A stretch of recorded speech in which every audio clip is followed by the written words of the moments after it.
Prezydent Ukrainy Wołodymyr Zełenski w Stanach Zjednoczonych. Co wiemy po jego spotkaniu z Donaldem Trumpem? Kolejne odsłony kryzysu w relacjach polsko-ukraińskich. Dezinformacja dotycząca powodzi. Meta zatrudnia byłych rosyjskich urzędników, którzy mogą ingerować w zamieszczane treści. Wita się Paweł Bobołowicz, magazyn Czarne Niebo. Startujemy.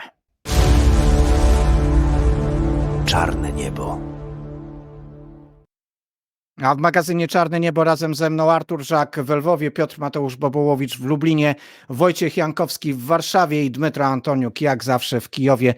Dzień dobry panowie. Akurat jesteśmy dosłownie przed kilkoma godzinami skończyło się spotkanie Donald Trump, Wołodymyr Zełenski, a informacje na ten temat, o czym rozmawiali były prezydent z obecnym prezydentem i być może obecny prezydent z przyszłym prezydentem, dopiero do nas docierają. Artur Żak, obserwujesz ustalenia, informacje, co wiemy na temat tego spotkania, oprócz tego, że wiemy, że miało w ogóle do niego nie dojść. No, początkowo miało do niego dojść, później znowu miało nie dojść. Wczoraj prezydent Trump dosyć nieoszczędnie zwracał się w stronę prezydenta, po raz kolejny nazywając go jednym z najlepszych sprzedawców na świecie, który to przyjeżdżając do Stanów Zjednoczonych za każdym razem wyjeżdża z minimum 100 miliardami dolarów. Jednak do tego spotkania doszło do niego dzisiaj w Trump Tower. Przed spotkaniem był krótki briefing, gdzie prezydenci w bardzo przyjaznej atmosferze do siebie się zwracali. Między innymi prezydent Trump przed spotkaniem niejako dziękował prezydentowi Zełenskiemu za to, że uratował mu skórę wtedy, kiedy demokraci szykowali dla niego impeachment, tylko dlatego, że właśnie nie potwierdził tak jakby zarzutów demokratów. I faktycznie odbyło się spotkanie. Prezydent Trump powiedział, że prezydent Zełenski jest osobą, niezwykle poszkodowaną w tym całym konflikcie, osobą, która przeżyła wiele. I po tym spotkaniu doszli razem do wniosku, że ta wojna nigdy nie powinna była się zdarzyć. I bardzo taka jedna zabawna kwestia była, bo prezydent Trump powiedział, że zakończy tę wojnę jeszcze przed styczniem następnego roku, bo powiedział, że ma bardzo dobre stosunki zarówno z prezydentem Zełenskim, jak i z prezydentem, czy tak zwanym prezydentem Putinem. Prezydent Zełenski zażartował, mówiąc, że ma nadzieję, że jednak te stosunki z nim są o wiele lepsze niż stosunki z prezydentem Putinem. Więc to tak w dużym skrócie pokazuje, wczoraj byłem przekonany jednak, że to jest rodzaj klęski dyplomacji ukraińskiej, że nie dojdzie do tego spotkania, że po raz kolejny spotkania z demokratami będą mogły być użyte w walce politycznej wewnątrz Stanów Zjednoczonych, co na dobre Ukrainie nie wyjdzie, bo wszyscy pamiętamy, jak to się skończyło w przypadku prezydenta Poroszenki. Niemniej jednak do tego spotkania doszło i pomimo tego, że jakichś konkretów po tym spotkaniu nie ma, to ja jestem przekonany, że jednak bardzo dobrze, że do tego spotkania doszło. No oczywiście konkretów też być nie może, bo powiedzmy sobie wprost, przede wszystkim Zełenski rozmawia z kandydatem na prezydenta. To, że Donald Trump był prezydentem, nie czyni z niego prezydenta w tym momencie. Cały czas władza spoczywa jednak w innych rękach. Trudno sobie wyobrazić, żeby jakiś konkret padł, ale są pewne słowa, które wskazują na kierunek polityki Trumpa, potencjalnej polityki, którą mógłby prowadzić, czyli Trump mówi o tym sprawiedliwym pokoju. Tak czy inaczej, Trump jest też potrzebny Ukrainie, nawet jeżeli prezydentem by nie był, bo pomoc dla Ukrainy wymaga jednak poparcia i oczywiście demokratów, i jak zwyciężą, to też demokratów, ale nawet jeżeli prezydent będzie demokratą, to tak czy inaczej republikanie będą odgrywać rolę chociażby w Izbie Reprezentantów i dlatego też ta pomoc zawsze jest nazywana pomocą dwupartyjną i na pewno to też był jeden z celów tego spotkania.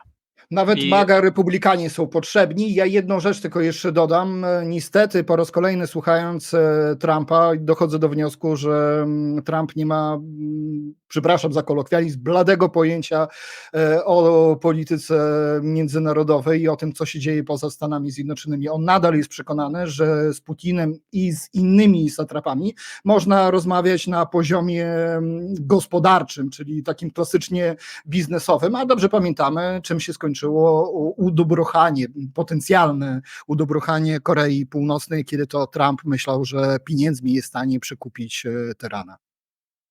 Dmytrze? ja dodam bardzo ważny moment. Speaker w Palaty Izby Reprezentantów Michael Johnson w sposób absolutnie chamski i ultimatywny w swoim piśmie 2 dni temu wymagał od prezydenta Zełenskiego, który przybywał już wtedy w Waszyngtonie, żeby odwołać naszego ambasadora Oksanę Markarowę za to rzekomo, że ona zrobiła tak, że prezydent Zełenski wtrącił się w przebieg wyścigów prezydenckich w Stanach Zjednoczonych, zwiedzając fabrykę produkującą broń w Pensylwanii, gdzie gubernator jest od demokratów. No cóż, i dalej jeszcze jeden z senatorów wciął też śledztwo, żądał wcielenia takiego śledztwa, żeby zobaczyć, czy za czyj rachunek, za czyj koszt leciał prezydent Zełenski do Pensylwanii. I to, że to wszystko rzekomo jest wtrącaniem Ukrainy i Zełenskiego w sprawy przebiegu wyścigów prezydenckich w Stanach Zjednoczonych. No tutaj trzeba powiedzieć, że raz, że to była wizyta państwowa, a nie jakaś prywatna i ta fabryka też jest państwowa, gdzie za pieniądze amerykańskie Ameryka produkuje broń dla Ukrainy i że taki czyn Michaela Johnsona wobec prezydenta Ukrainy jest zarówno po prostu jego stawieniem do całej Ukrainy. I tak to trzeba traktować jako chamski gest wobec Ukrainy.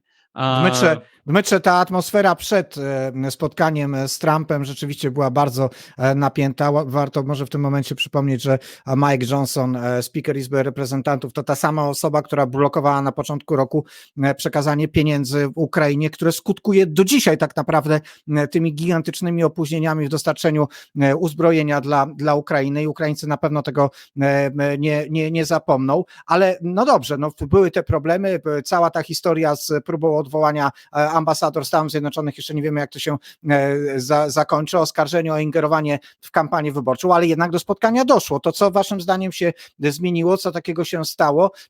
Czy to w ogóle była jakaś gra? No co spowodowało, że Trump się spotkał z Zełenskim? Szczerze mówiąc, nie wiem tak naprawdę. A ja myślałem właśnie, że ty będziesz wiedzieć. Obstawiałbym, że to jest gra, jak najbardziej gra, bo z jednej strony Trump pokazał swoim zwolennikom MAGA, jaki to nie jest twardy i jak to nie pozwoli, aby Ukrainiec pluł mu w kaszę. Niemniej jednak do tego spotkania doszło, bo musiał też pokazać, że jest osobą ważną na scenie politycznej i że będzie w stanie rozwiązać ten kryzys, jak on często nazywa wojnę na Ukrainie. Niestety przez poprzednie kilka dni byliśmy zmuszeni wysłuchać sterty bzdur z jego strony, w których on opowiadał, że większość budynków ze złotymi dachami na Ukrainie już jest zniszczona, miliony Ukraińców zginęło. Budynki ze złotymi dachami, no to prawdopodobnie chodziło mu o cerkwie. A Mike Johnson pewnie by poprzednio też się nie zgodził na odmrożenie tych pieniędzy, jakby nie został sprytnie zaszantażowany przez baptystów ukraińskich, bo właśnie pastorzy, baptyści z Ukrainy, jeżdżąc do Stanów Zjednoczonych, przedstawiali swoje relacje. Nie tylko śmierci ich wiernych, ale także właśnie dyskryminacji na terenach okupowanych, porwań, zabójstw, tortur i w tym momencie po prostu Johnson miał niejako, nie tylko Johnson, tylko Trump przede wszystkim, bo moim zdaniem Johnson nie robi nic, na co nie ma zgody ze strony Trumpa. Na pewno by się na to nie zgodził, jakby nie ten sprytny, moim zdaniem, chwyt ze strony Ukrainy. Ale ja pomyślałem, przepraszam Dmytrze jeszcze, bo pomyślałem, że Artur nawiąże do artykułu, który wynalazł w Time'ie i który zamieścił na Czarne Niebo News na naszym kanale twitterowym. Serdecznie tam oczywiście zapraszamy do jego subskrybowania, ale tam, Arturze, są bardzo ciekawe takie elementy, które być może ktoś rzeczywiście wykorzystał. Przede wszystkim znalazła się tam taka rada, że Ukraina powinna zrezygnować z odwoływania się do kwestii idei i wartości, ale zwrócić uwagę na bardziej praktyczny wymiar ekonomiczny, wymiar wsparcia Ukrainy, czyli mówiąc wprost, że Ukraina może zapłacić za wsparcie Stanów Zjednoczonych swoimi zasobami, a tych zasobów jest oczywiście, jak wszyscy wiemy, na Ukrainie wiele. Może po prostu, a jeszcze kwestia zatrudnienia Kellyanne Conway przez Pińczuka, osoby, która współpracowała z Donaldem Trumpem, a teraz pracuje u ukraińskiego oligarchy za niebagatelną sumę, bo $50,000 miesięcznie i właściwie nie wiadomo co za to robi. Swoją drogą to ciekawe, że to nie jest mieszanie się w ukraińskie, w amerykańskie wybory. Może to ten praktyczny wymiar właśnie jakichś układów biznesowych, może coś zaproponowano Trumpowi, interes na Ukrainie. Lobbying w Stanach Zjednoczonych, chciałbym zaznaczyć, jest całkowicie legalny i wszystko jest zgodne z prawem. Jeżeli to jest jawny lobbying, a to jest jawny lobbying na rzecz Ukrainy za jawne pieniądze przekazywane, co prawda przez ukraińskiego oligarchę sądzę, w słusznej sprawie. Myślę, że Ukraina bardzo długo negowała właśnie ten aspekt biznesowy ze Stanami Zjednoczonymi, cały czas wykorzystując tylko aspekt ideologiczny, a Federacja Rosyjska cały czas propagandowo uderzała, przecież wielokrotnie słyszeliśmy o korporacji BlackRock, o tym, że w ogóle cała Ukraina jest wysprzedany jest węgiel, wysprzedany jest bodajże lit, który jest na Ukrainie, wysprzedane są czarnoziem i inne zasoby.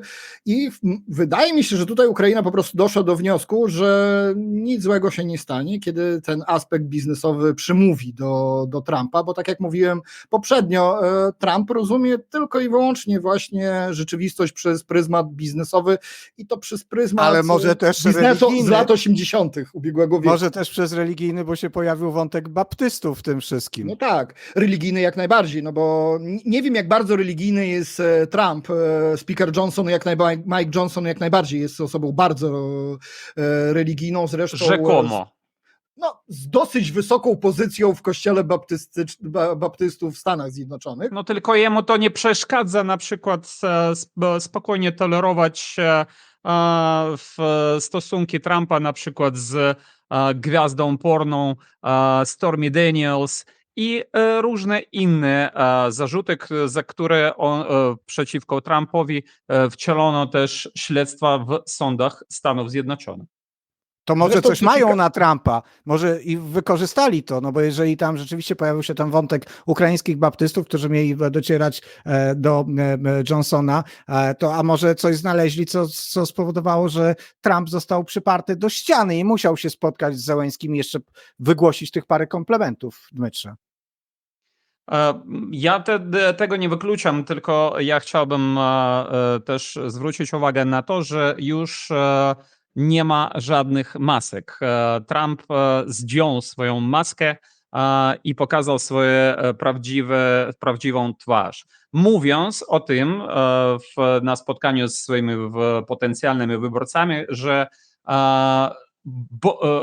każda umowa teraz z Putinem jest lepsza od tego, że w ogóle nie ma żadnej umowy. To znaczy, że jeżeli Trump zostanie wybrany na prezydenta Stanów Zjednoczonych, to on będzie robił wszystko dlatego, żeby od razu po prostu oddać Ukrainę, żeby Ukraina wprost kapitulowała. I my musimy po prostu dawać sobie z tego sprawę. I nasz minister spraw zagranicznych lub no tak szczerze mówiąc Andrii Jermak musi robić wszystko, żeby w takiej perspektywie jakoś no, dawać sobie radę z tym, bo to jest naprawdę bardzo możliwa perspektywa i jak w takim razie, jeżeli Trump przyjdzie do władzy, jak dalej Ukraina musi postępować, to na bankowej muszą po prostu absolutnie wiedzieć. Jermak był na tym powiedzieć jedną spotkaniu, rzecz. wiecie, Piotrze, poczekaj jeszcze, bo chyba, że ty wiesz, wiecie, czy Jermak uczestniczył w tym spotkaniu? Wiecie, jaką ono miało formułę? Szczerze mówiąc, nie. I to No mnie tak, dziwi, nie bo to było. chyba pierwsza wizyta chyba Zeleńskiego gdziekolwiek, gdzie Jarmak nie towarzyszy mu krok w krok. Nie wiem, czy to Nie, tylko zauważyliście. w ONZ-cie Jermak był jak najbardziej teraz. No tak, ale poprzednio Jarmak był zawsze przed ministrem spraw zagranicznych na każdym wyjeździe, każdym spotkaniu, a tutaj go tak często nie widziałem. Nie wiem, czy Nie to wiem. eleganckie, ale przypomniał mi się ten mem, który ściągnąłeś z Trumpem i z Kevinem, ale to może jak gdzieś tam uda się później, to ten mem może pokażemy, a może jest niezbyt poważny do naszej rozmowy. Piotr Mateusz Bobołowicz. Ja chciałem powiedzieć tylko, że z jednej strony jakkolwiek zgadzam się, Dmytrze, z twoimi obawami co do tego, co zrobi Trump, jak zostanie wybrany, to warto też chyba przytoczyć głos tych, którzy są może trochę mniej pesymistycznie nastawieni do jego potencjalnej prezydentury. Bo rzeczywiście Donald Trump jest osobą dosyć nieprzewidywalną, jako polityk jest dosyć nieprzewidywalny i kampania wyborcza prezydencka w Stanach Zjednoczonych rządzi się swoimi prawami.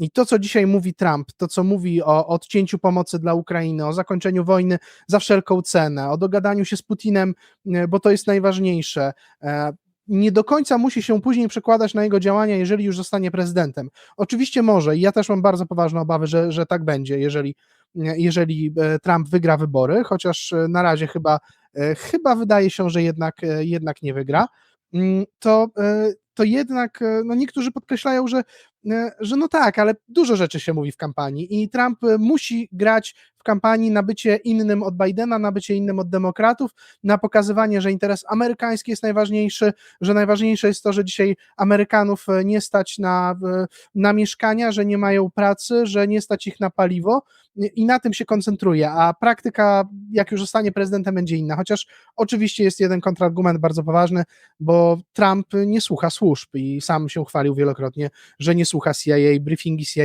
nie odbywały się tak, jak odbywają się przy każdym prezydencie, to przy Trumpie nie miały miejsca, bo nie miał zamiaru słuchać swoich służb. Bardzo słuszna uwaga. My niestety traktujemy wybory w Stanach Zjednoczonych, porównujemy je do wyborów w Europie, jednak wybory w Stanach Zjednoczonych to jest zdecydowanie bardziej agresywna kampania wyborcza niż w krajach europejskich, a dwa, że system Stanów Zjednoczonych już poprzednio przetrawił niektóre poglądy Trumpa podczas jego poprzedniej kadencji. Wystarczy przypomnieć sobie, co on mówił przed swoją pierwszą kadencją w kampanii wyborczej. Więc ja nadal chciałbym wierzyć, że system Stanów Zjednoczonych jest systemem na tyle stabilnym, że jest w stanie przetrawić, niezależnie kto to będzie, czy to będzie Trump, czy to Harris. Chociaż co do kandydatury Harris mam też, łagodnie mówiąc, dosyć potężne obawy, bo Jake Sullivan będzie nadal grał pierwsze skrzypce prawdopodobnie.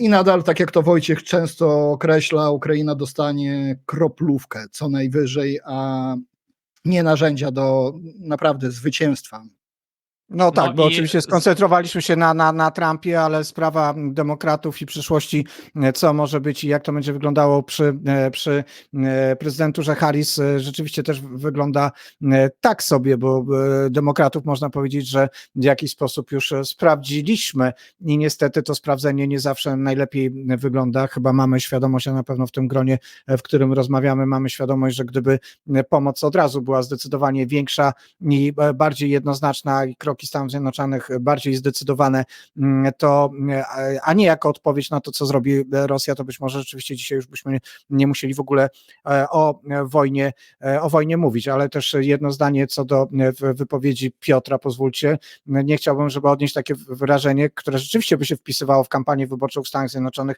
że republikanie dbają o amerykański interes, a demokraci to dbają o jakiś nie wiadomo jaki interes. Demokraci po prostu patrzą i tak też o tym mówią, że zabezpieczenie pokoju na świecie przez między innymi wzmocnienie Ukrainy, to też jest zabezpieczenie ukraińskiego interesu, amerykańskiego interesu, jakoś mi się te interesy mylą, ale to jest dosyć oczywiste, że wsparcie Ukrainy służy pokojowi na całym świecie, w tym Stanów Zjednoczonych i zabezpiecza Stany Zjednoczone, więc ta taka narracja, że myśmy o swoich wewnętrznych sprawach, a dzięki temu i nie przejmujmy się tym, co dzieje się na zewnątrz, to oczywiście jest myślenie donikąd i to jest troszeczkę też kamyk do naszego wewnątrz politycznego polskiego ogródka. Na pewno jeszcze chwilę o tym będziemy rozmawiali. Może dajmy Wojtkowi Jankowskiemu głos. Ja właściwie chciałem coś powiedzieć, ale to już zupełnie na marginesie. Pewnie podejrzewam, że jesteśmy między jednym poważnym tematem, a drugim do omówienia, więc chciałem tu zaznaczyć coś, co się pojawiło, a pewnie nie będzie okazji, żeby do tego tematu wrócić. Mianowicie kościoły protestanckie i postprotestanckie na Ukrainie. W Polsce raczej nie ma pewnej świadomości, jak one są silne na Ukrainie. Prawie w każdym mieście jest jakiś dom modlitwy, a niekiedy jest ich kilka bądź kilkanaście. I protestanci, czy też neoprotestanci, bo tych nurtów jest strasznie dużo, byli bardzo zaangażowani w postawy proukraińskie już w 2014 roku, już w momencie, kiedy Donieck, nie wiadomo było, co będzie z Donieckiem, oni już byli aktywni, uczestniczyli też w modlitwach, ale pewnie też i w innych aspektach i cały czas jest ta postawa, jeżdżąc po Ukrainie, prawie zawsze jakichś protestantów gdzieś spotykałem, którzy byli zaangażowani w pomoc, w działalność charytatywną i tak dalej. Ale do czego ja zmierzam? W związku z tym, a może bez wpływu, bez względu na to, na terenach okupowanych oni są traktowani jako bardzo podejrzany element, tak samo chyba jak Kościół grecko-katolicki, a może nawet bardziej niż grecko-katolicki. I do czego zmierzam? Bo jak gdyby pewnie nie będzie okazji, żeby opowiadać o tych protestantach, bo to nie jest jeden z najważniejszych wątków. To, o czym mówiliśmy z Johnsonem, to nie był efekt tylko i wyłącznie PR-u, czy jakiejś takiej akcji propagandowej, żeby mieć na niego wpływ. To było odbicie pewnej rzeczywistości. Oni naprawdę są po pierwsze zaangażowani w działalność proukraińską, wiele razy widziałem to, rozmawiałem, a po drugie oni są prześladowani na terenach okupowanych, więc to nie było tylko akt propagandy. No to i to tyle w kwestii protestantów ukraińskich. Kościoły protestanckie w Rosji są dyskryminowane. Przypomniało mi się, że widziałem wielu zawsze kapłanów protestanckich w armii ukraińskiej, którzy pełnili posługę duchową, kapelańską i to w sumie też było takim zaskoczeniem. Już od pierwszych widziałem w 2014 roku, także rzeczywiście ten wymiar protestancki na Ukrainie pewnie wygląda inaczej niż w Polsce. Dzięki serdeczne za zwrócenie uwagi na to.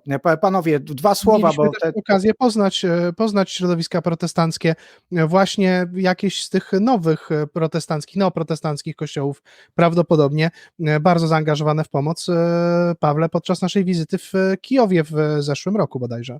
to fakt, nawet w Irpieniu dokładnie rzecz biorąc tam widzieliśmy ich działalność, potężną działalność charytatywną, także ważne faktycznie, żeby nie zabrzmiało to tak, że potraktowaliśmy tylko sprawę PR-owską. Dzięki Wojtku za zwrócenie uwagi na to, ale to jeszcze może wróćmy na chwilę do tych innych elementów wizyty Zełenskiego. Jedno zdanie, pozwolę sobie jeszcze komentarza takiego powiedzieć do Trumpa, bo spotkanie z Trumpem rzeczywiście chyba wywraca też taką narrację, że oto Zełenskiemu z Trumpem nie udało się spotkać, cały jego wyjazd do Stanów Zjednoczonych to jedna wielka porażka. Okazuje się, że tak nie jest, ale też w spotkaniach z obecną władzą, spotkanie z Bidenem, to też nie jest tak, że była porażka.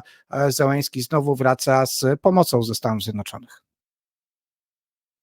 Zelenski wraca z pomocą ze Stanów Zjednoczonych faktycznie, tak, ale nie wraca z pozwoleniem na uderzenie rakietami daleko sięgającymi amerykańskimi w głęb Rosji. I to jest ważne, bo to było najważniejsze żądanie, tak powiem, Ukraińców i prezydenta Zelenskiego przed tym, jak on wyjechał na spotkanie z politykami w Waszyngtonie, amerykańskimi politykami w Waszyngtonie. Ale tutaj warto też powiedzieć, że no chyba tak realistycznie nie trzeba było tego oczekiwać przed tym, jak nie finalizują się te wybory prezydenckie w Stanach Zjednoczonych. Myślę, że takie pozwolenie na uderzenie rakietami amerykańskimi w głęb Rosji może być nadane Ukrainie po 5 listopada tego roku, kiedy już będzie wiadomo, kto będzie siedział w Białym Domie. No to jest ważne. A może takiego pozwolenia też nie być nadane, bo według informacji z wywiadu amerykańskiego, o którym piszą różne amerykańskie też media, widać, że Rosja rzekomo przygotowuje się do odwetowego uderzenia już po bazach amerykańskich na terenie Europy, jeżeli będzie udowodniono to, że Ukraina wykorzystuje amerykańskie rakiety dla uderzenia w głębi Rosji. Tak, Ja mam nadzieję, czytałem dzisiaj, poczekaj Arturze, bo czytałem dzisiaj faktycznie tę informację o tych możliwych akcjach sabotażowych wobec infrastruktury amerykańskiej. Czytałem i wierzyć mi się nie chciało, że ktoś taką bzdurę może pisać i to po prostu rzeczywiście taką narrację się udaje wcisnąć do opinii publicznej. No ale też pamiętajmy, że w czasie wizyty Zełenskiego w Stanach Zjednoczonych pojawił się jeszcze jeden element, czyli ogłoszenie nowych zasad użycia broni jądrowej przez Federację Rosyjską. To nowe zasady to między innymi to, że Rosja może wykorzystać broń jądrową broniąc Białorusi, albo że może ją wykorzystać w stosunku do kraju, który sam nie dysponuje bronią jądrową, ale współpracuje z krajem, który ma broń jądrową. To wyraźne oczywiście wskazanie na Ukrainę w sytuacji, gdy na przykład zostanie zaatakowana jej przestrzeń powietrzna za pomocą samolotów, dronów, czyli właściwie w każdej chwili Rosja pokazała, że może odpowiedzieć bronią jądrową. Najśmieszniejsze, nie, to złe słowo w tym kontekście, ale zaskakujące jest, że te szantaże Putina w jakiś efekt jednak wywołują i że są reakcje. Antony Blinken akurat zareagował dobrze, bo w dużym stopniu wyśmiał, że jest to kolejne pobrzękiwanie szabelką Putina, szabelką jądrową, żeby sobie czegoś nie obciął przypadkiem Putin tą szabelką, ale inni rzeczywiście wykorzystują to jako element taki, że Rosja może użyć bomby jądrowej. Przecież jak Putin to ogłosił, to znaczy generalnie jak opublikowano transmisję z Rady Bezpieczeństwa Federacji Rosyjskiej, gdzie on właśnie ogłaszał tę zmianę doktryny, to już tej samej nocy poleciały ukraińskie drony w kierunku co najmniej 3 obwodów Federacji Rosyjskiej. Jak widzimy, nikogo Federacja Rosyjska nie zaatakowała. Ale może to dlatego, że jednak zniszczenia w Rosji nie powodują ukraińskie rakiety, ukraińskie drony, tylko odłamki. Przecież w każdym komunikacie Federacji Rosyjskiej wszystkie środki rażenia powietrznego były zestrzelone i to były tylko odłamki. Te liczne zniszczenia, to tylko i wyłącznie zestrzelone środki rażenia. A ja, panowie, mam tylko jedną nadzieję, że my dowiemy się o tym, czy Zachód pozwala na użycie zachodniej broni, czy też nie pozwala, w momencie, kiedy ta broń będzie użyta. No, Bardzo bo dobre przyznacie, stwierdzenie. że głupio by było teraz ogłosić, że teraz uderzymy atakami sami w lotniska. Pomijając jeden istotny szczegół, że jakbyśmy ponad pół roku temu mogli uderzać, to by było dużo mniej śmierci na terenie Ukrainy, bo Rosja niestety większość swojego strategicznego lotnictwa już przeniosła zdecydowanie dalej, niż my możemy trafić.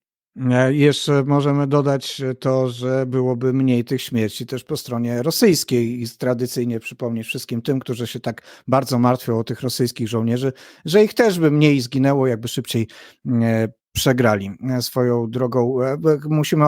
Musimy to zaznaczyć, że rozmawiamy w piątek wieczorem, więc jesteśmy na świeżo po tych informacjach o spotkaniu Trumpa z Zełenskim. Być może do momentu opublikowania naszego magazynu Czarne Niebo będzie więcej rzeczy wiadomo, a Państwo uznacie, że myśmy o tym nie wiedzieli. No nie wiedzieliśmy w tym momencie, ale ty, Arturze, za to gdzieś tam wygrzebałeś Fukuyamę i to jest ciekawa sprawa. Może warto, żebyśmy tę wypowiedź Fukuyamy pokazali, chociaż ja nie wiem, zaczynam się martwić, bo tak jak on się pomylił w historii, to nie wiem, czy ktoś się pomylił, no ale zobaczmy, bo wciąż jest cenionym jednak politologiem, co powiedział o tej perspektywie wojny ukraińsko-rosyjskiej. Podtrzymuję wspieranie Ukrainy w jej zdolnościach do uderzania w Rosję, bo myślę, że są podatni na atak. Ich cywile nie odczuli jeszcze tej wojny, więc ważne jest, by ich do tego zmusić. Ale zasadniczo Rosja nie zgodzi się na zawieszenie broni, chyba że poczuje się do tego zmuszona, a teraz nie czują wystarczająco bólu, by tak się stało. No tak, ale musisz przyznać, Pawle, że Fukuyama jako w sumie nieliczny politolog, futurolog potrafi się przyznać do błędu i on już jakiś czas temu też powiedział o tym, że jego koncepcja końca historii była koncepcją, która nie do końca się Artur, sprawdziła. ale ja mu nie mogę tego wybaczyć, bo on to ogłosił w czasie moich studiów i wszyscy to przeżywali. Nawzajem. Niektórzy tam wykładowcy też to przeżywali i próbowali z tego zrobić, nie obrażam moich wykładowców, to parę osób próbowało zrobić z tego wręcz nową religię, a jak to się wszystko skończyło, to dzisiaj widzimy. No dobrze, że się przyznał do błędu. Oby te jego stwierdzenia teraz wywołały może taki pozytywny rezonans, bo akurat to, co mówi, ma zdecydowanie rację. Rosja bardziej mogłaby, być może też społeczeństwo rosyjskie wreszcie mogłoby się obudzić, gdyby wojnę odczuwało. To co, panowie, zamykamy temat Zełenskiego? Nie Proszę zamykamy, bo jest już kolejna informacja i proszę Lecha wyświetlić teraz zdjęcie, które ja wysłałem na nasz czat, gdzie wyraźnie też widać, że na spotkaniu Zełenskiego z Trumpem w Nowym Jorku w Trump Tower akurat za Zełenskim stoi Andrii Jermak. Mamy odpowiedź na dręczące nas pytanie, Tak. czy Jermak był tam. I oprócz tego widać, że to jest informacja z strony Ukraińska Prawda, że biuro prezydenta zawiadomiło, że Zełenski opowiadał Trumpowi o jego planie zwycięstwa i o sytuacji w obwodzie kurskim. No, to jest najnowsza w tej chwili informacja o spotkaniu Trumpa z Zełenskim. No dobrze, to dajmy tego mema na koniec. Niech będzie trochę rozluźnienie atmosfery, bo przecież spotkanie było w Trump Tower i od razu się obudziły ukraińskich internautów skojarzenia z przeszłości, skojarzenia z filmem Kevin sam w domu. A to ty nie widziałeś jeszcze tego, tak? Jak Nie, szybko ja płynie pamiętam, czas, jak szybko płynie czas, brzmi ten Pamiętam. napis.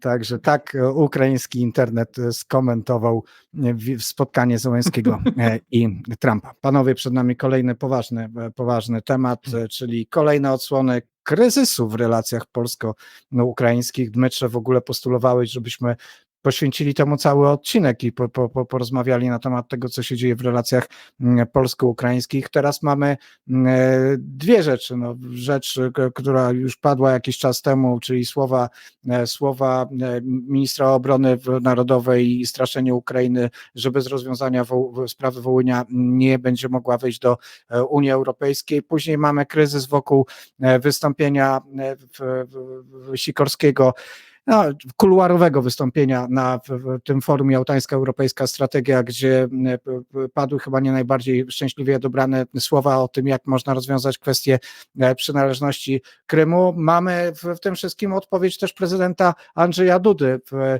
wywiadzie dla Polsat News. Twarde stwierdzenie prezydenta Andrzeja Dudy, który jednak przestrzega przed wiązaniem spraw historycznych z bieżącą polityką i z kwestiami takimi, które są strategiczne, jeśli chodzi o nasze bezpieczeństwo. I słuchajcie, mamy całe mnóstwo, wysyp wszelkiego rodzaju wypowiedzi publicystów, obserwatorów, komentatorów, którzy mówią o tej ukraińskiej zdradzie, niewdzięczności, o podstępności, o tym, jak Polska została oszukana, wyrolowana, wręcz jest to niesamowite, bo wielu z tych publicystów, obserwatorów wywodzi się z liberalnej części, która nagle teraz zaczęła prezentować podejście takie, powiedziałbym wręcz, że neoendeckie, co jest zaskakujące. Co się dzieje? Zwykły populizm, tak bym to określił. Zwykłym populizmem, czy on jest liberalny, czy neoendecki. Głosy nie śmierdzą, więc tak, część liberałów teraz jest obrońcami pamięci rzezi wołyńskiej i nie tylko. A prezydent Duda chyba musiał w jakiś sposób potwierdzić to, co od początku tak naprawdę pełnoskalowej inwazji Rosji na Ukrainę czynił. No bo dziwne by było, jakby teraz prezydent Duda nagle zmienił całkowicie zdanie i pod koniec swojej prezydentury zaczął atakować Ukrainę, tak jak to robi PSL, czy też Platforma, czy też chyba tylko Lewica nie zajmuje... Część Platformy, to może Część powiedzmy... Platformy. Nie, no jak to znaczy ja nie wiem, jaką tam rolę pełni, ale miałem jakąś straszną okazję zobaczenia fragmentu wypowiedzi. Słuchajcie, to jest w ogóle, to jest nieprawdopodobne.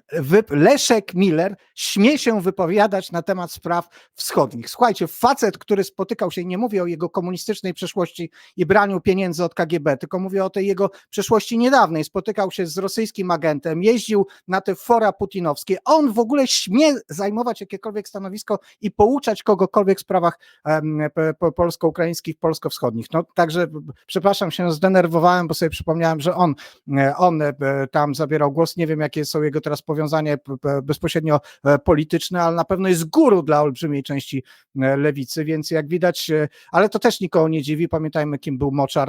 To też przecież lewica w tym rozumieniu Leszka Millera i potomków Jaruzelskiego. Ale no jest to dosyć zaskakujące jednak to towarzystwo liberalne, które nagle teraz budzi się w takiej obronie z hasłami bardzo głęboko odwołującymi się do kwestii patriotycznych i jeszcze dorzucając do tego takie stwierdzenie, że błędem było mówić, że Polska jest wprost związana bezpieczeństwem z Ukrainą, że przecież to nie jest tak, że Rosja po Ukrainie napadnie na Polskę.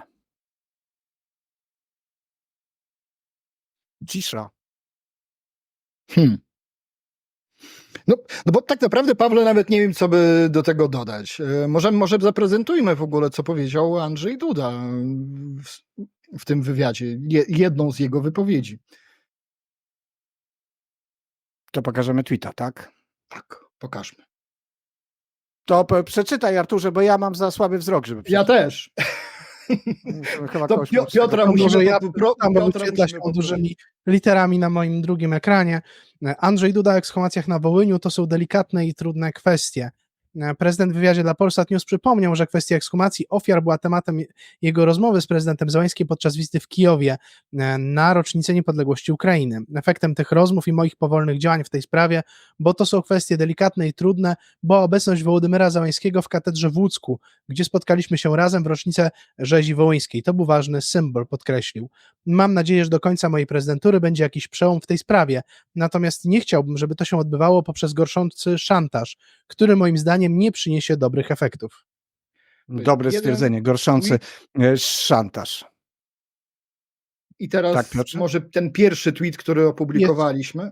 Jest jeszcze jeden cytat: jeżeli ktoś mówi, że będzie blokował dostęp Ukrainy do Unii Europejskiej, to tym samym wpisuje się w politykę Władimira Putina. I tak stwierdził prezydent Andrzej Duda również w tym wywiadzie dla Polsat News w reakcji na wypowiedź Władysława Kosiniaka-Kamysza.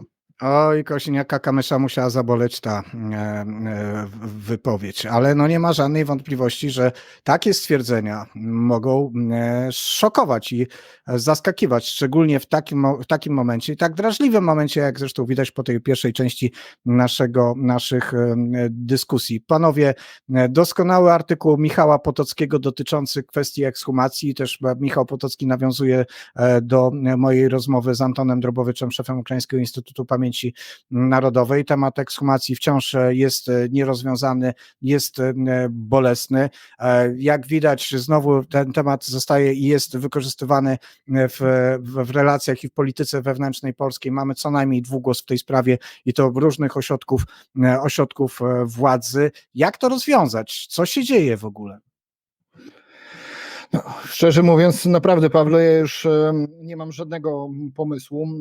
Oczywiście tutaj nikt nie neguje, mam taką nadzieję tego, że władze Ukrainy przez co najmniej 30 lat zachowują się nierozsądnie i to nierozsądnie nie w stosunku do Polaków, obywateli polskich i państwa polskiego, tylko przede wszystkim w stosunku do własnego państwa i własnych obywateli. I dlaczego Ukraina nie była w stanie rozwiązać tego problemu, naprawdę nie wiem, czy to zła wola, czy po prostu brak zrozumienia, nie wiem, ale faktycznie wykorzystywanie tego w walce teraz politycznej, negowanie tego, że Ukraina może wejść do Unii Europejskiej, czy też do NATO, albo bardziej nawet grożenie, szantażowanie Ukrainy, jest co najmniej moralnie wątpliwe, a to tylko dlatego, że ta wojna jest też właśnie efektem europejskiego wyboru Ukraińców. To, że ta wojna trwa, to tylko i wyłącznie decyzja Ukraińców, że wyszli na Majdan w 2013-2014 roku. I to jest ta ofiara Ukraińców za to euroatlantyckie marzenie. Bo warto też przypomnieć, że przez większość tak naprawdę historii współczesnej Ukrainy to NATO nie miało zbyt wielu zwolenników na Ukrainie. Dopiero od kilku lat ta szala się przeważyła na stronę zwolenników. W większości przypadków Ukraińcy nie chcieli do żadnego NATO.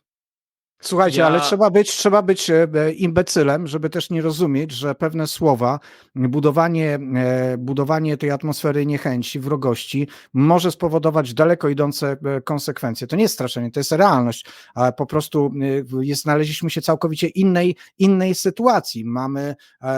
Możemy doprowadzić i chyba to już się pojawia, bo o tym rozmawiałem z Wojtkiem Jankowskim. Wojtku, liczę na twój głos w tej sprawie, ale to się przenosi z tego poziomu politycznego, te napięcia, przenoszą się też na poziom po prostu społeczny, na poziom ludzki. To jest najbardziej niebezpieczne.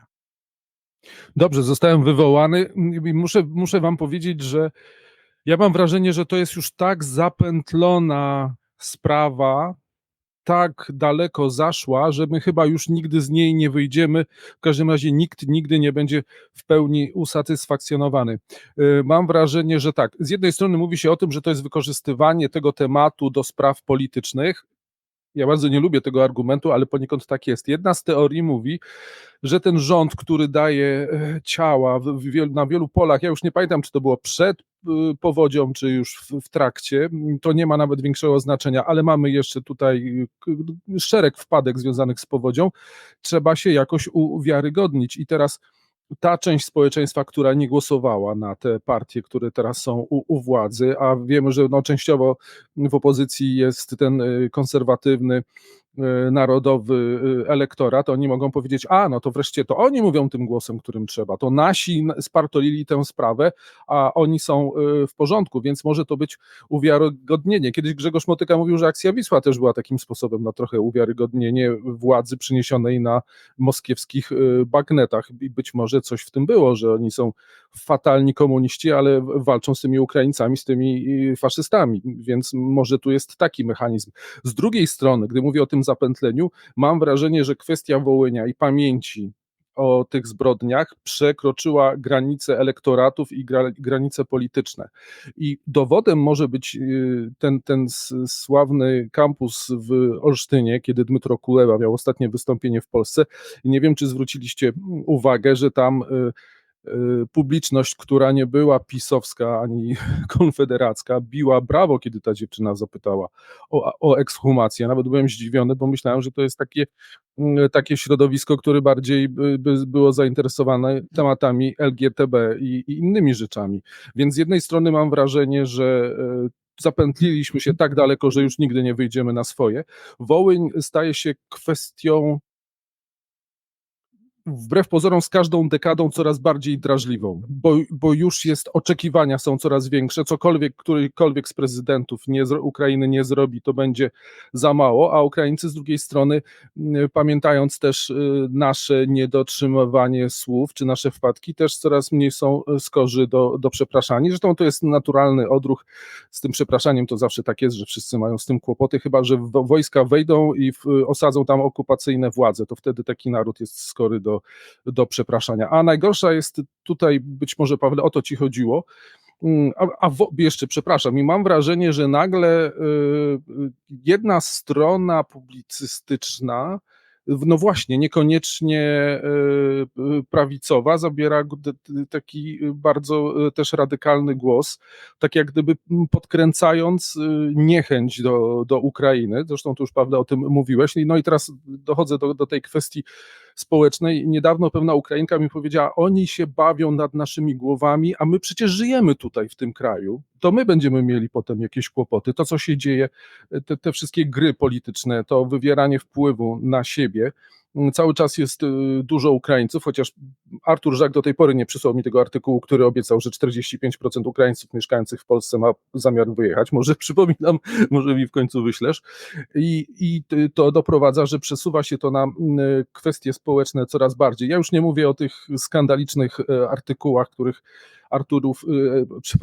autorów nawet niektórzy do radia zapraszają, co jest skandaliczne, ale o ukrainizacji Polski, które są wielką manipulacją, ale to się dzieje też poza tą prawicową częścią. I dzisiaj byłem świadkiem, przepraszam, że przechodzę już do takich zupełnie potocznych spraw, wchodzę do popularnej sieci, kobieta krzyczy, ale nie kłóci się, tylko opowiada o zdarzeniu i mówi, i te szoszony dostają mandaty i co robią? Drą i wrzucają do śmieci. Oni nie płacą i nikt nie chce, żeby oni płacili mandaty. Ja pomyślałem sobie, Boże, kolejna polsko-ukraińska kłótnia, po czym ta kobieta wyszła z tego sklepu popularnej sieci z płazem w logo. Ja zapytałem sprzedawczyni, dlaczego ta pani była tak zdenerwowana? No bo ona weszła do pociągu z córką, nie zdążyła zapłacić za bilet i dostała mandat podwójny, 2 razy 200 zł. Ale jaki efekt jest? Jej agresja na być może kontrolerów, ja mam też takie doświadczenia ze swojego życia, którzy potrafią zbyt wcześnie sprawdzać bilety, ta agresja na kogo przeszła? Na szoszonów, którzy jak dostają mandat, to wyrzucają i na pewno nie płacą. Więc widać, jak to przechodzi na relacje społeczne. Nie wiem, czy za daleko już nie poszedłem i to jest niebezpieczne, to któregoś dnia źle się skończy. Zresztą już bywały takie nieciekawe momenty w Polsce i to się źle skończy. No a z doświadczenia wiemy, Pawle, że mieszkając na Ukrainie nie doświadczaliśmy takich rzeczy i ta rzekoma antypolski nacjonalizm ukraiński, który jest tak silny, zwłaszcza w Galicji, ani ty, ani ja pewnie tego nie doświadczyliśmy. Dziękuję. Nie doświadczyliśmy, a od 2022 roku to absolutnie doświadczamy codziennie. Pewnie mógłbym przytaczać przykłady, jak doświadczamy nieprawdopodobnej i wielkiej sympatii. To może tylko jedno wytłumaczenie, że szoszoni to takie określenie na Ukraińców od szoszo, a my za to mamy być określani jako przeki. Przeki. Od, tak, naszych liter, dźwięków, których używamy. Muszą płacić, bo nie wyjadą z Polski, bo jednak wszystkie mandaty są odnotowywane i ściągane na granicy, czy z pociągów, czy za wykroczenia drogowe, czy jakiekolwiek inne. Poczekaj, Arturze, bo Dmytro prosił wcześniej, już dobijał się wręcz o głos, to najpierw Dmytro, a później ty, dobrze? Ja chciałbym po prostu też podkreślić, zgadzając się z Arturem, że przez 30 lat minionych Ukraina miała już rozwiązać tą kwestię. I teraz to, że ona rozciąga się w nieskończoność, jest znów na rękę, no to jest banalność, ale tak jest. Na rękę Putinowi, na rękę rosyjskiej propagandzie, która mówi, no to patrzcie, rizuny ukraińskie mają co przychowywać, nie pozwalają odkrywać doły śmierci i tak dalej, i tak dalej. I to absolutnie nie gra nam na rękę, że rząd ukraiński oficjalnie, nieoficjalnie jest to zakaz tych ekshumacji. Nie ma tego zakazu, ale nie rusza ze swoich tych zastarzałych pozycji i nie wyciąga rękę w przyjacielską rządowi polskiemu. I to jest najbardziej bolesne. No, muszę przyznać, że ja też byłem trochę tak zażenowany w czasie rozmowy z Antonem Drobowiczem, bo właściwie dla mnie to są takie tematy i myślę, że panowie pewnie się ze mną zgodzicie. Właściwie poza dyskusją, o czym tu dyskutować? Ekshumacje powinny być zrobione. Tak samo jak nie mogę zrozumieć całej tej afery wokół tablicy w Monastyżu, gdzie zlikwidowano nazwiska. Wiemy, co za organizacja to robiła. Można się domyślać jakichś tam prywatnych interesów osób, które były w to zaangażowane. No po prostu zmienić to, postawić na nowo tablicę, która była uzgodniona, tablica z nazwiskami, bez względu na to, jak oceniamy to, co ci ludzie robili za życia, ale w momencie śmierci, no przecież nie można robić z nich osób anonimowych, to jest po prostu cecha systemów totalitarnych, więc po prostu zamknijmy ten temat, to jest oczywiste, że te rzeczy powinny być zrobione raz na zawsze, a ktoś, kto nimi gra, po prostu jest osobą złą. Arturze, twoja puenta do tego tematu. No tutaj w pełni się z tobą, Pawle, zgadzam i zgadzam się z Dmytrem. Jeżeli by Ukraina, jeżeli by społeczeństwo ukraińskie i politycy ukraińscy rozwiązali ten problem, ja bym nie musiał, i ja, i ty, i Dmytro, nie musielibyśmy ciągle mówić o rzezi wołyńskiej, tylko mielibyśmy gdzie pojechać i gdzie złożyć wieńce i zapalić znicze.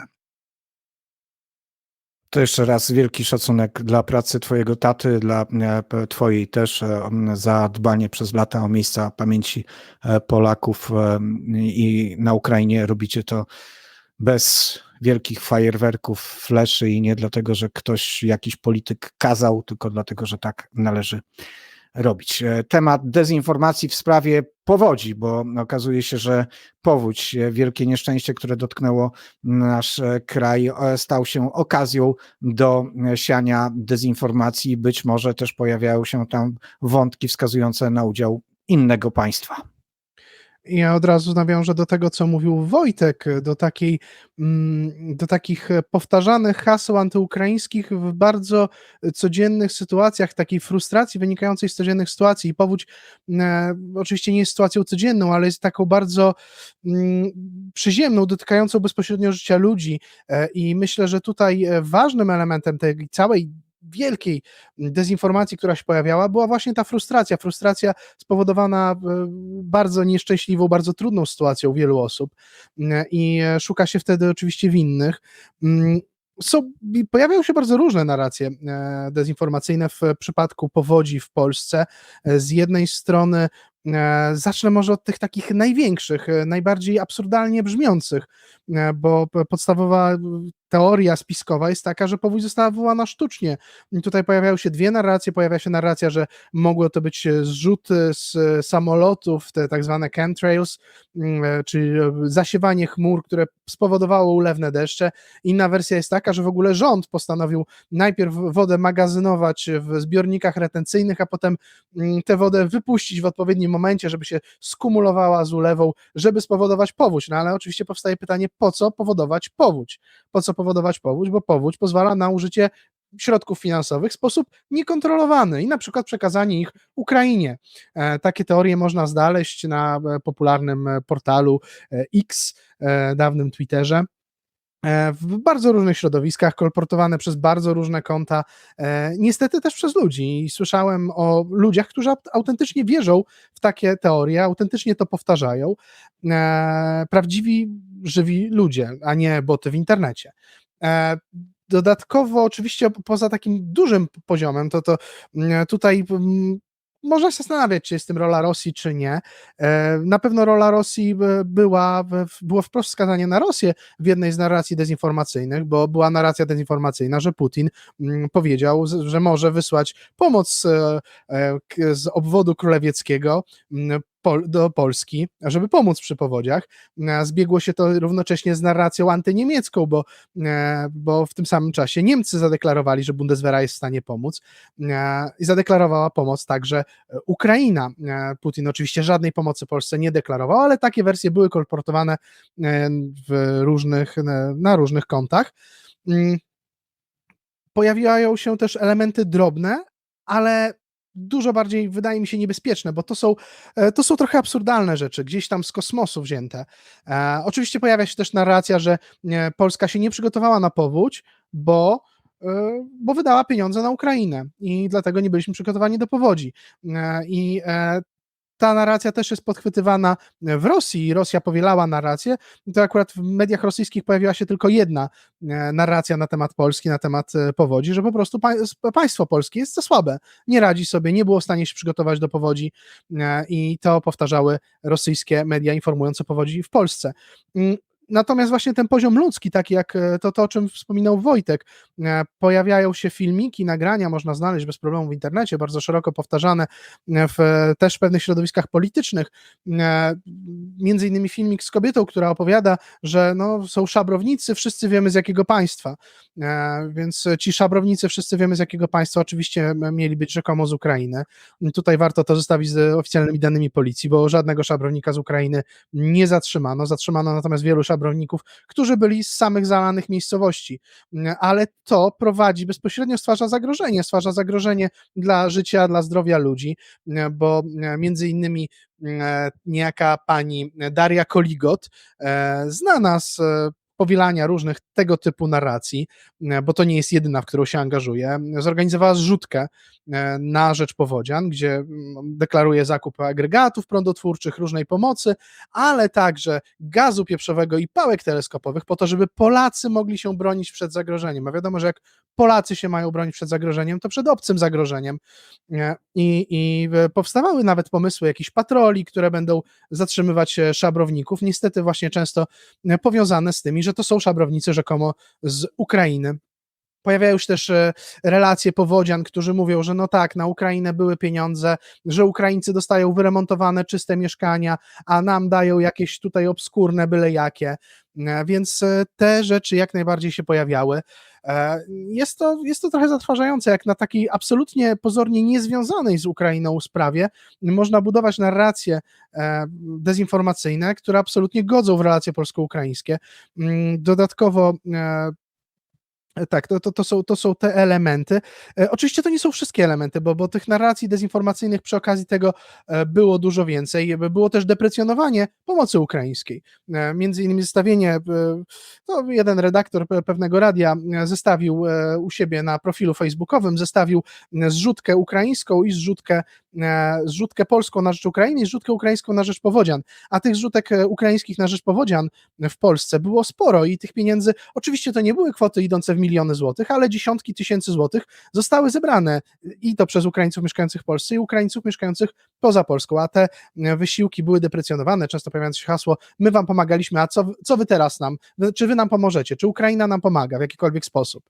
A Ukraińcy pomogli na pewną skalę. Widziałem też organizowane między innymi przez Euromajdan Warszawa wyjazdy wolontariuszy na tereny doświadczone powodzią po to, żeby realnie pomagać na miejscu.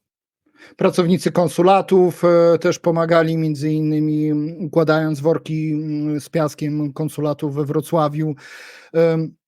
Także przy okazji rząd Ukrainy zaproponował, że może w tej samej chwili wysłać ponad 100 ratowników z odpowiednim sprzętem, za co zresztą premier Tusk bardzo podziękował i stwierdził, że to jest wyjątkowa sytuacja, że kraj, który toczy wojnę, może też pomagać w takich kwestiach.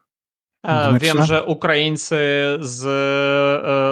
ukraińska społeczność z Poznania też robili rzutkę i jeździli z pomocą na Dolny Śląsk, pomocą dla powodzian.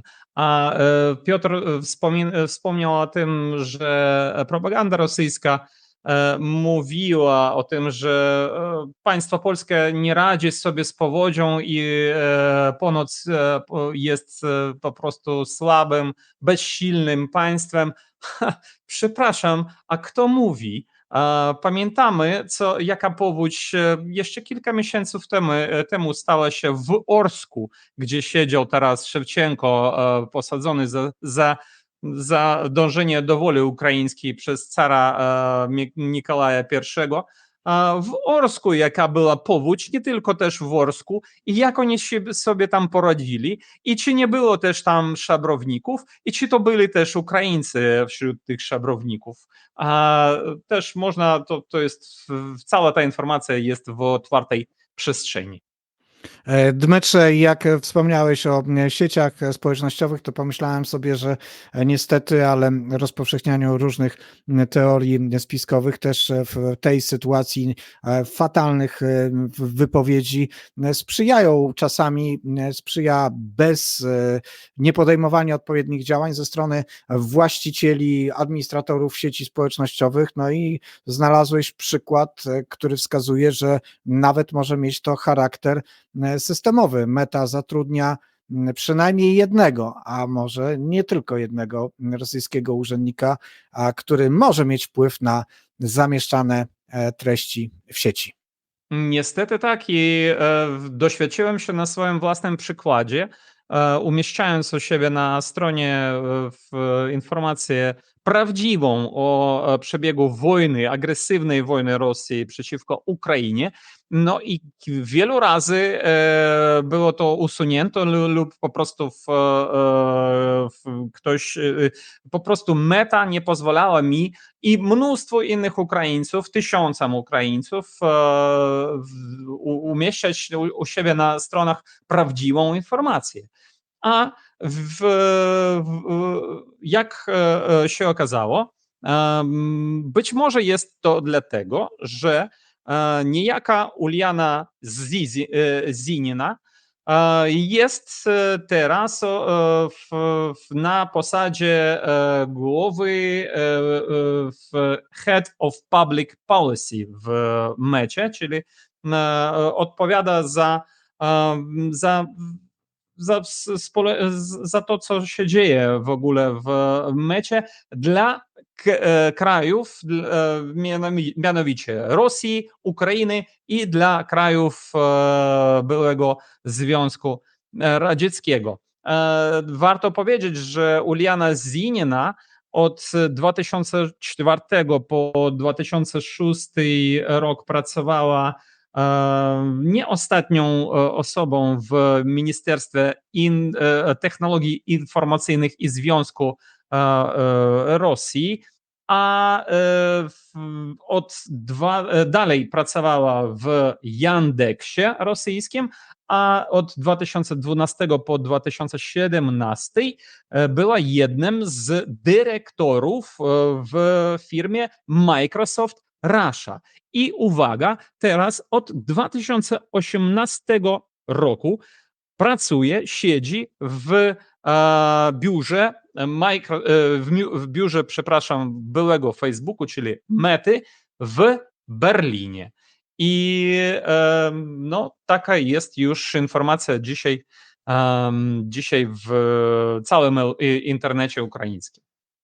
A my się pewnym rzeczom dziwimy. To był ostatni temat w tym wydaniu Czarnego Nieba, magazynu Czarne Niebo. Zapraszamy do subskrypcji naszego kanału i zapraszamy też Państwa do grona naszych patronów patronite.pl/Czarne Niebo. Tam możecie wesprzeć nasz projekt, a dzisiaj już mówimy do zobaczenia.